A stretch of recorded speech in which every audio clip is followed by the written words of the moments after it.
Hello friend, welcome to la education legal tech channel. आज हम बात करेंगे इंडियन एविडेंस एक्ट 1872 के तहत डॉक्यूमेंट एंड डॉक्यूमेंट्री एविडेंस के बारे में। तो डॉक्यूमेंट को डिफाइन किया गया है इंडियन एविडेंस एक्ट के सेक्शन 3 में। तो देखते हैं डॉक्यूमेंट क्या होता है।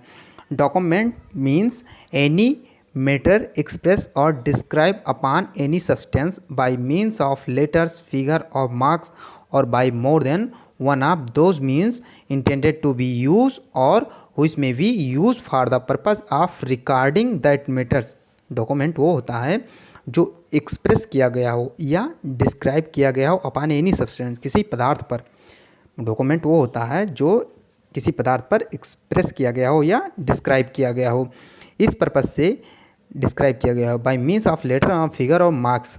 किसके द्वारा? बाय मीन्स लेटर द्वारा, अक्षरों द्वारा, फिगर चित्र द्वारा और मार्क्स चिन्ह द्वारा। Or by more than one of those means intended to be use or which may be use for the purpose of recording that matter. ये इस उद्देश्य से कि इसका प्रयोग किसी मामले में किया जा सके, इस इंटेंशन से बनाया गया हो कि इसका उद्देश्य ये हो कि इसे किसी मामले में यूज किया जा सके। That's are document. जैसे कि मान लिया सर्टिफिकेट बनाया गया, जो सर्टिफिकेट होता है यूनिवर्सिटी से मिलती है या कॉलेज से मिलती है सर्टिफिकेट, तो ये होता है कि जैसे जॉब लगता है तो उस मैटर में उसे डॉक्यूमेंट के रूप में यूज किया जा सके, तो इसलिए उसे बनाया गया है, उस पर लिख कर उसको बनाया गया है। दैट्स आर डॉक्यूमेंट, वो डॉक्यूमेंट है। इलस्ट्रेशन में कहता है आ राइटिंग इज़ अ डॉक्यूमेंट, जो कुछ लिखा गया हो वो डॉक्यूमेंट होता है। वर्ड्स प्रिंटेड, लिथोग्राफ्ड और photograph are document.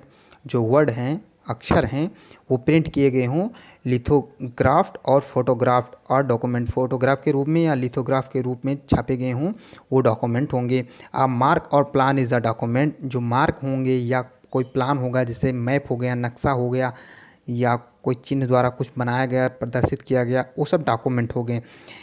N inscription on a metal plate or stone is a document.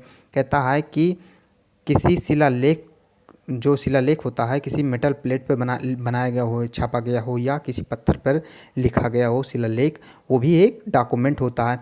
A caricature is a document. कहता है कि जो व्यंग चित्र होता है, व्यंग चित्र या कार्टूनिस्ट होता है, वो भी डॉक्यूमेंट होता है। तो ये सब डॉक्यूमेंट होता है। यहाँ तक तो समझ में आ ही गया होगा कि डॉक्यूमेंट क्या होता है। डॉक्यूमेंट वो होता है जो कि कोई कुछ लिखा गया हो, वो डॉक्यूमेंट हो गया। कोई चीज़ प्रिंट किया गया होगा, छापा गया हो, वो डॉक्यूमेंट हो गया। या कोई शिलालेख हो गया, वो भी डॉक्यूमेंट हो जाता है। तो इस तरह ये डॉक्यूमेंट होते हैं।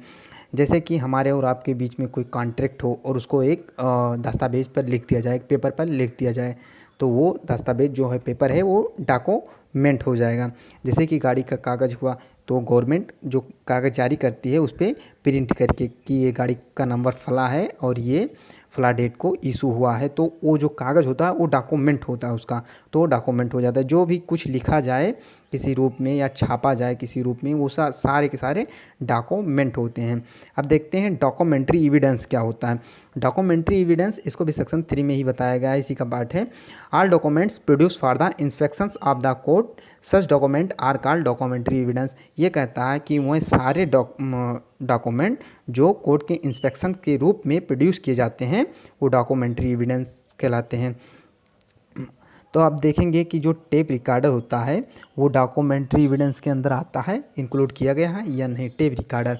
तो ये कहा गया राम सिंह वर्सेस कर्नल राम सिंह के केस में कि जो टेप रिकॉर्डर होगा वो डॉक्यूमेंट्री एविडेंस के अंदर आएगा, लेकिन उसकी जो ओरिजिनलिटी है और उसकी ऑथेंटिसिटी है उस पर कोई संदेह ना हो, वो संदेह से फ्री होना चाहिए। इसमें कहा गया है राम सिंह वर्सेस कर्नल राम सिंह के केस में 1985 का केस है। In this case held that the tape recorder evidence is admissible provided that the originality and the authenticity of the tape are free from doubt. यानी कि जो टेप रिकॉर्डर है उसकी originality और उसकी ऑथेंटिसिटी डाउट से free होनी चाहिए, उसमें कोई संदेह नहीं हो जाना चाहिए कि उसमें कोई छेड़छाड़ किया गया हो व उसका उसमें ये हुआ हो कि उसको जो आवाज़ है ओरिजिनल ना हो, किसी और की आवाज़ हो।